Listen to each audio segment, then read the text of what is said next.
Bonjour à toutes et à tous. Présentation de ma petite MT125 Icon Blue 2022 avec toutes les modifications que j'ai faites dessus depuis que je l'ai acheté. Donc déjà on peut voir que j'ai retiré tous les stickers d'origine. Je trouve que déjà ça lui fait une belle gueule. Et puis la pub, il y en avait peut-être un peu trop dessus. Alors en partant de l'arrière et en espérant rien oublier, donc en concession j'avais fait monter le porte-plaque fin. Il m'avait proposé un porte-plaque court, mais je trouvais pas ça joli, je préfère celui-là. Alors j'ai gardé tous les clignotants d'origine, les LED ne m'intéressaient pas. Alors par contre j'ai eu un petit problème dès le début, c'est que ici il y a une patte, elle n'arrêtait pas de sauter, de s'ouvrir. Donc j'ai simplement mis un réalisant de ce côté-là, un de l'autre pour que ça fasse homogène, et puis ça va très bien. Au niveau des jantes, j'ai mis un petit liseré jaune réfléchissant. Donc c'est vendu avec un applicateur, mais bon, moi j'ai viré l'applicateur et puis j'ai simplement déroulé, ça va mieux. Petit bouchon de valve. Donc là, vous trouvez ça sur internet, hein, ils les vendent par 10 à un prix modique et en fait c'est vraiment de l'alu et la couleur résiste bien. Pas de souci là-dessus. Après, ici j'ai monté un kit de rabaissement moins 3 cm. Donc là pour les spécialistes de la mécanique, hein, c'est pas compliqué à faire. Hein. Alors qui dit rabaissement de l'arrière dit également rabaissement de la fourche. Et aussi il a fallu que je coupe la béquille parce qu'elle était beaucoup trop haute, trop longue. Donc je l'ai coupée en bas. Et ici j'ai fabriqué une petite patte que je suis venu ressouder. Comme ça elle penche vraiment comme il faut, elle risque pas de tomber. Après, au niveau de la transmission secondaire, pour m'amuser et puis pour confirmer ce qui se dit, si c'est vrai ou faux sur internet. Donc moi j'ai acheté un pignon de 13, une couronne de 50. Donc j'ai pu faire l'essai de 13,50, 13,52, 14,50 et 14,52. En fait le 14,52 d'origine, il n'y a pas de souci, c'est le mieux qui va avec le moteur, avec la moto je veux dire. Alors si quelqu'un veut changer son pignon de 13, son pignon de 14 pour mettre un 13, quand vous achetez le pignon de 13, vous achetez aussi directement chez Yamaha, vous prenez le petit boulon et la petite patte qui sert à le fixer sur la sortie de boîte. Parce qu'en fait le petit boulon, il faut savoir qu'il faut couper la tête pour le monter. Parce que sinon la chaîne elle vient frotter dessus et elle frotte aussi sur la petite plaque métallique qui sert de maintien. Donc si vous voulez repasser en 14, achetez un boulon d'origine avec la petite plaque derrière, comme ça vous repartez sur quelque chose de sûr. Sinon sur la moto, moi il y avait beaucoup de petits boulons comme ça qui étaient chrome. Moi je les ai pas en noir. Au niveau de la petite plaque MT là, moi je l'ai mis à l'envers. Et puis j'ai repeint l'intérieur en noir pour que ça ressorte. Voilà. Ici. Donc ça c'était l'un de mes premiers achats. Le problème c'est que ça se décolle dans le bas, c'est trop rigide, ça prend pas la courbure. Donc j'ai essayé avec un sèche-cheveux, j'ai essayé avec du double face, mais ça tient pas. Donc ce que je fais, quand je monte dessus, je lui donne un petit coup de doigt et puis quand il sera usé, j'en mettrai un autre en trouvant un qui prend bien la pliure justement.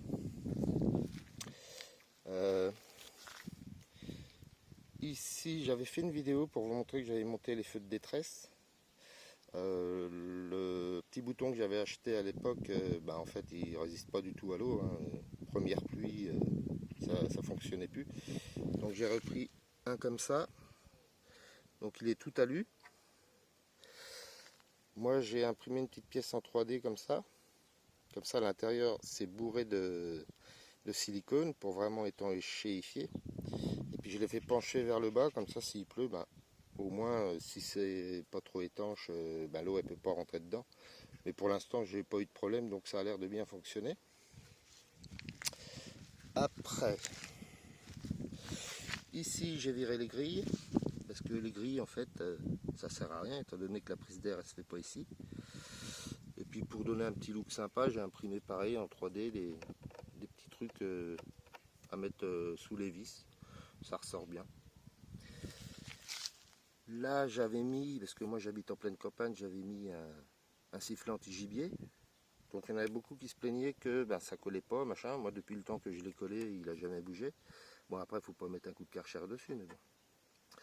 Par contre anti-gibier, non ça fonctionne pas. J'en ai déjà rencontré plein, c'est pas ça qui va les effaroucher. Hein. Même le bruit de la moto ça les effarouche pas. Donc pour l'instant je le laisse. Je verrai quand est-ce qu'il va se décoller. Après ici, moi j'ai acheté des petites poignées à pas cher là. Donc là ça bouge mais c'est normal, hein, il n'y a pas de problème, ça monte impeccable, il n'y a pas de souci, elles sont réglables.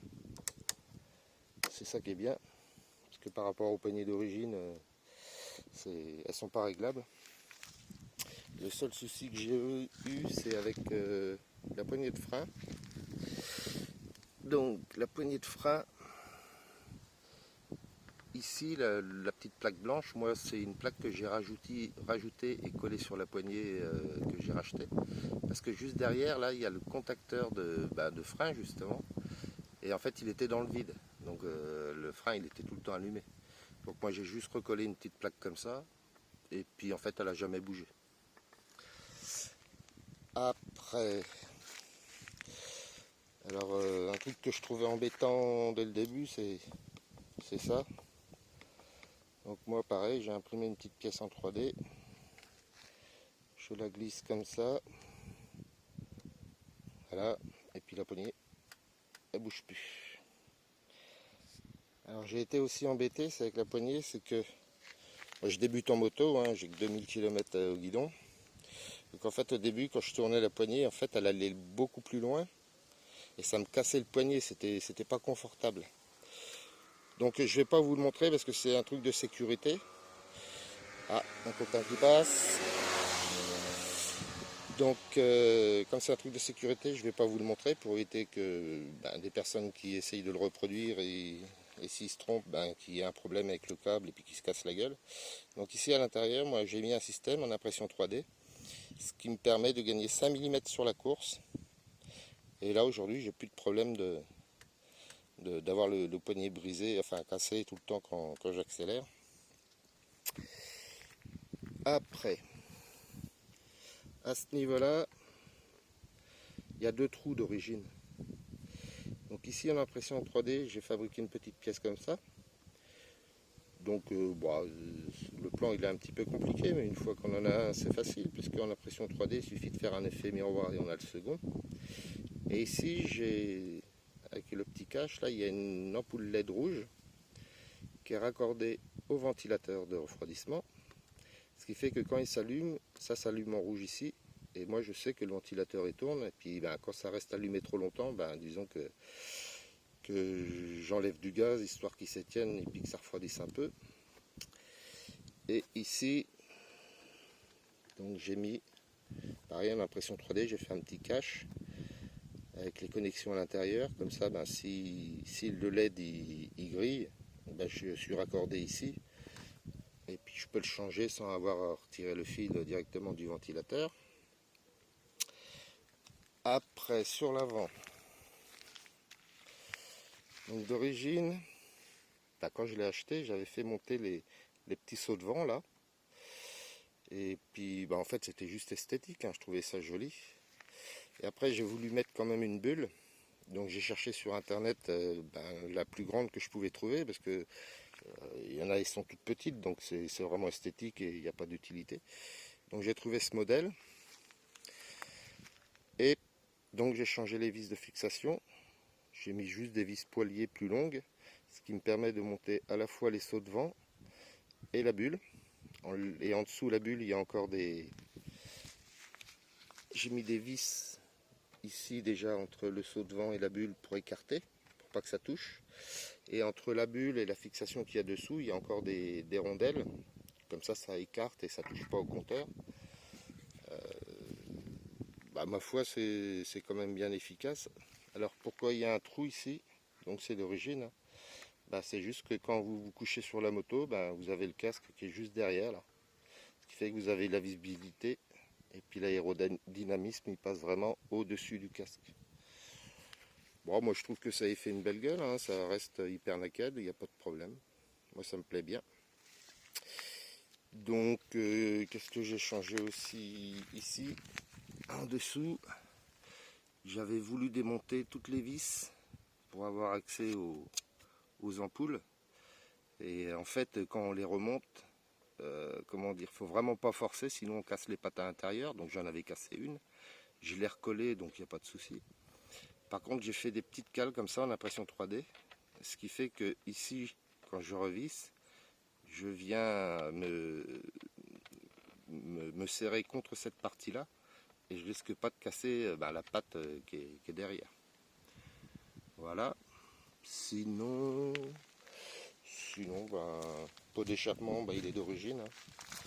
Le peu que rapporte, j'ai vu un pot qui revendent à 1000 et quelques, là je l'ai vu monter sur une moto. Bon, le peu que ça apporte au niveau sonorité, et puis surtout que ça rapporte pas grand chose au niveau puissance, donc moi j'ai gardé celui d'origine. Voilà, je pense que j'ai fait le tour. Bon, là il y a mon petit porte-assurance. J'ai trouvé sympa de le mettre derrière, ça fait bien. Sinon, voilà, je pense que j'ai fait le tour. Donc là, je vous montre que ce que je peux vous montrer. Après le reste, voilà. Donc, ma foi, ça roule bien. Moi, j'en suis content. Je vais pas rouler à 2,20 sur l'autoroute, hein, mais à la vitesse à laquelle je roule, ça me suffit largement. Je suis dans le respect de la loi, que ce soit sur route ou autoroute, donc moi, après, je ne cherche pas plus, hein. Aujourd'hui, un permis, si on ne l'a pas, on est bien dans la merde. Donc voilà, je pense que je vous ai tout dit. Je regarde. Oui, là, je pense que j'ai tout dit. Et bien voilà, je vous dis à bientôt.